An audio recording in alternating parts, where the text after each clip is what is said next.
Mr. Chairman, I'd like to offer Cruz Amendment number 1.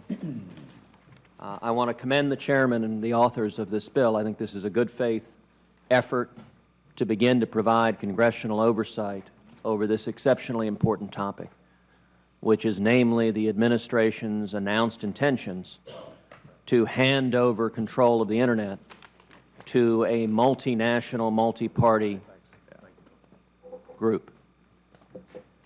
Everyone on this committee, I think, believes that Internet freedom is important, that it's important for commerce, the subject matter of this committee, that it's important for entrepreneurial freedom, that it's important for the First Amendment. Unfortunately, this amendment provides for congressional oversight, but it sets the presumption that if Congress doesn't act in 30 days, the administration can go forward with its stated intention. My amendment simply reverses that presumption and says that the contract has to maintain in place unless Congress acts. You know, there has been a persistent pattern for a number of years of Congress acquiescing and handing over our authority. The Constitution gives legislative authority to this body, and over again, members of this body have been willing to give away our constitutional authority. If it is a good idea consistent with U.S. national security interests to hand over, to give away the Internet, then Congress should debate that and approve it. If this bill is passed in its current form, here's a look into what will happen. The report will be submitted to Congress. 30 days will pass. Congress will do nothing. And then the Internet will be handed over. We should act affirmatively to protect the Internet.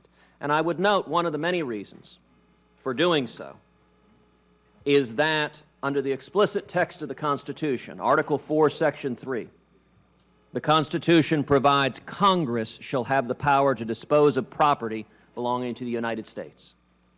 It is only Congress, it is not the Assistant Secretary of Commerce that has that authority.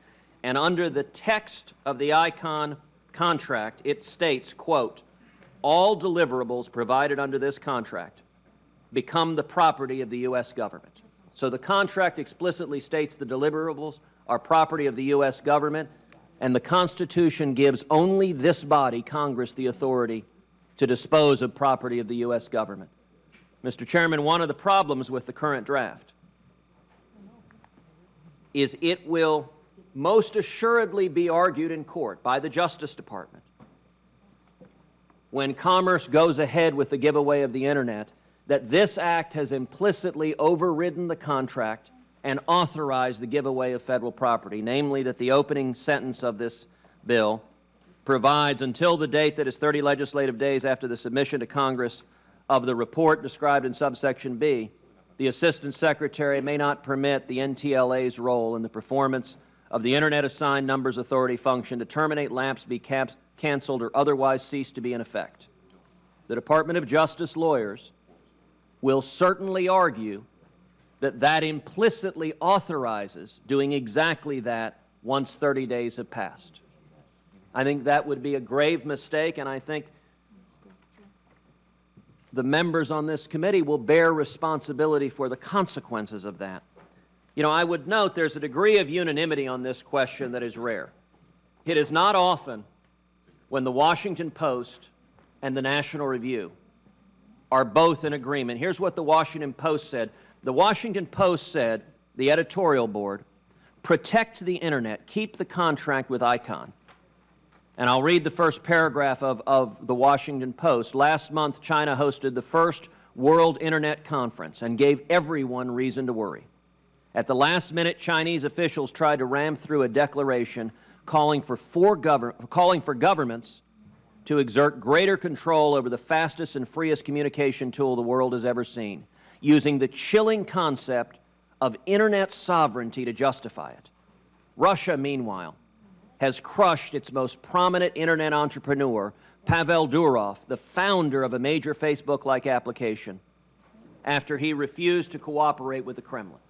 That's the Washington Post, not an institution I regularly quote or agree with. On the flip side, The National Review's editorial board put it very simply: why fix what is in no way broken? What does America get from the deal? It is a mistake for America to hand power to Russia, to China, to foreign nations that don't respect our constitutional rights, that don't respect freedom. The United States, in operating this, has maintained freedom on the Internet, and we need to protect it. I would urge colleagues on both sides of the aisle simply to defend Congress's authority to vote before we see control of the Internet given away from the United States of America.